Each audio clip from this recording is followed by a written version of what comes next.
U23 Việt Nam vào tứ kết, huấn luyện viên Park Hang-seo đã đúng, Chao Siêu sai.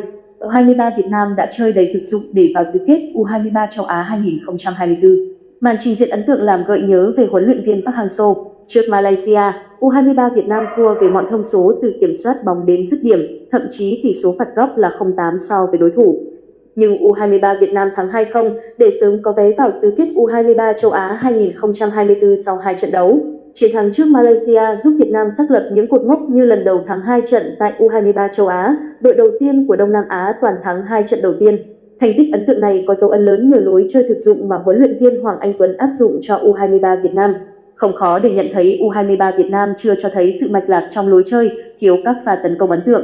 Tuy nhiên, U23 Việt Nam phòng ngự rất hay và biết tận dụng tốt các sai lầm để trừng phạt đối thủ. Đúng hơn, U23 Việt Nam đã hạn chế tối đa sai số và tránh bị thủng lưới, sau đó kết liễu đối thủ. Ở thời huấn luyện viên Park Hang-seo, lối chơi thực dụng từng có thời điểm bị chê lỗi thời, thậm chí có ý kiến còn nhận xét hết thời và bảo thủ. Nhưng màn trình diễn của U23 Việt Nam đang làm gợi nhớ lại hình ảnh quen thuộc trong giai đoạn thành công thời huấn luyện viên Park Hang-seo. Một đội bóng thực dụng và giành chiến thắng. Tấm vé vào tứ kết U23 châu Á 2024 của Việt Nam cũng phản ánh về sai lầm thời huấn luyện viên Chao Siêu. Những thông điệp như lối chơi kiểm soát bóng nâng tầm bóng đá Việt Nam là xu thế hiện đại, giúp Việt Nam vươn ra châu lục và thế giới. Tất cả đã du ngủ chúng ta trong gần 1 năm. Niềm tin dành cho huấn luyện viên Chao Siêu là một sai lầm lớn khiến cho U23 Việt Nam thất bại tại SEA Games 32, tuyển Việt Nam thua thảm hại trước Indonesia tại ASEAN Cup 2023 và vòng loại thứ 2 World Cup 2026.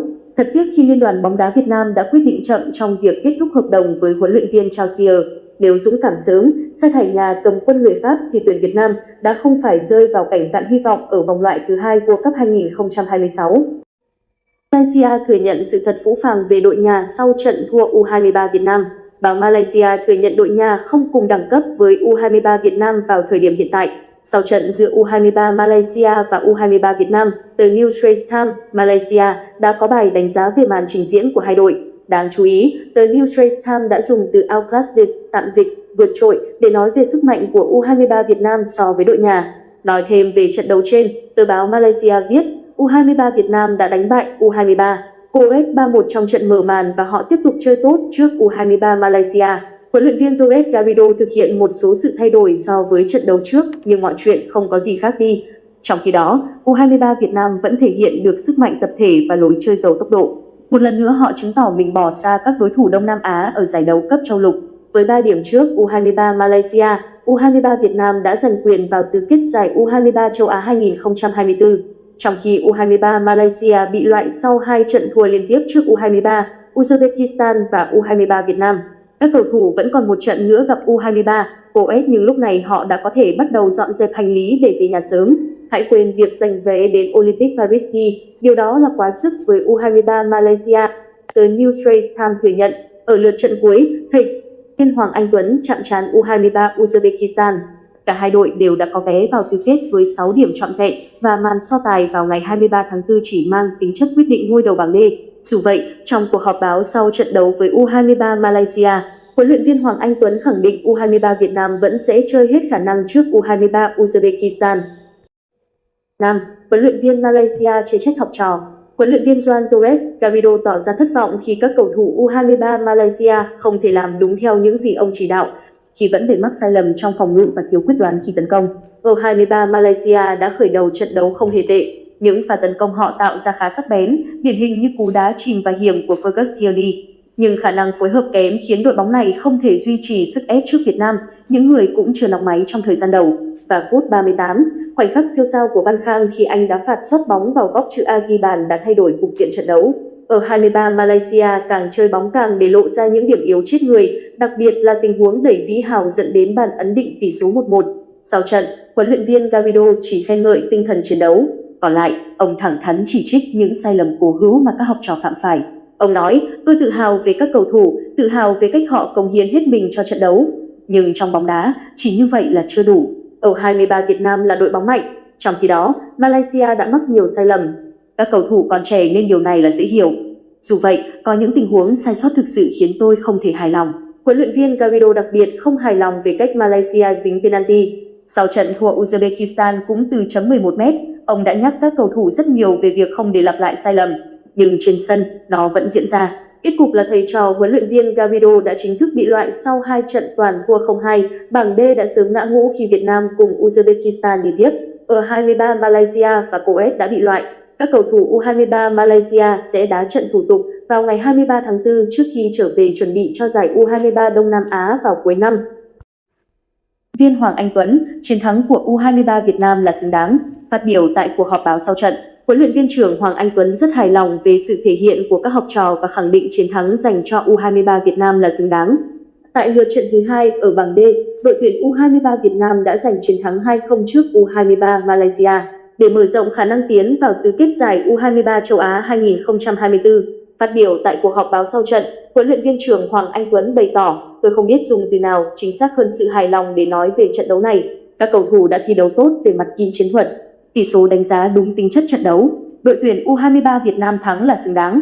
Đánh giá cụ thể hơn về trận với U23 Malaysia, huấn luyện viên Hoàng Anh Tuấn nhắc lại quan điểm không đội bóng nào ở bảng D có thể xem là yếu.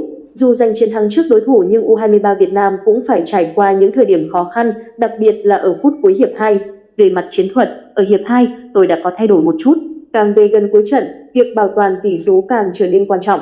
Do vậy, đội chuyển sang lối chơi phòng ngự phản công để đạt kết quả cuối cùng, huấn luyện viên Hoàng Anh Tuấn nói. Ở lượt trận cuối cùng, U23 Việt Nam sẽ chạm trán với U23 Uzbekistan, đội bóng được đánh giá mạnh nhất bảng D.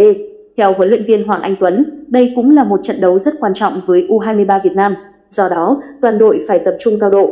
Tôi vẫn nói các cầu thủ của mình chơi hết sức mình. Bởi đây là cơ hội để các cầu thủ U23 Việt Nam có những trải nghiệm, kinh nghiệm cho tương lai của họ, huấn luyện viên Hoàng Anh Tuấn chia sẻ.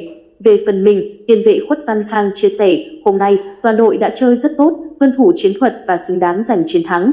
Tôi chỉ góp phần nhỏ vào chiến thắng chung của toàn đội. Đối với trận đấu gặp U23 Uzbekistan vào ngày 23 tháng 4 tới đây, Khuất Văn Khang cho rằng không thể nói trước về kết quả của một trận đấu trong bóng đá. Ở 23 Việt Nam sẽ cần cố gắng từng trận đấu một để hướng đến mục tiêu chung đã đặt ra từ đầu giải. 23 Việt Nam lập 3 cột mốc lịch sử ở giải châu Á. Chỉ sau 2 trận đấu, ở 23 Việt Nam dưới thời huấn luyện viên Hoàng Anh Tuấn đã vượt các lứa do đồng nghiệp Park Hang-seo 2018 và Gong Okui 2022 dẫn dắt để tạo 3 cột mốc mới, thắng trận ra quân, tổng điểm vòng bảng cao nhất, vào tứ kết sớm một vòng đấu. Ở lượt trận thứ 2 bảng D vòng chung kết U23 châu Á kết thúc rạng sáng 21/4, đội tuyển U23 Việt Nam có chiến thắng quan trọng 2-0 trước U23 Malaysia. Trong khi đương kim Á quân Uzbekistan cũng đánh bại U23 Kuwait với tỷ số cách biệt 5-0. Với kết quả này, cả U23 Việt Nam và U23 Uzbekistan đều có 6 điểm và cùng giành quyền vào tứ kết sớm một vòng đấu. Cuộc so tài giữa hai đội lúc 22 giờ 30 phút ngày 23 tháng 4 mang ý nghĩa xác định ngôi nhất nhì bảng. Trong khi U23 Malaysia đá thủ tục với U23 Kuwait ở trận đấu cùng giờ. Đây là lần đầu tiên trong lịch sử U23 Việt Nam vượt qua vòng bảng trước một vòng đấu. Lịch sử ghi nhận bóng đá Việt Nam góp mặt 4 trên 5 vòng chung kết U23 châu Á, với 2 lần vượt qua vòng bảng vào các năm 2018 dưới thời huấn luyện viên Park Hang-seo và 2022 dưới thời huấn luyện viên Gong Okui.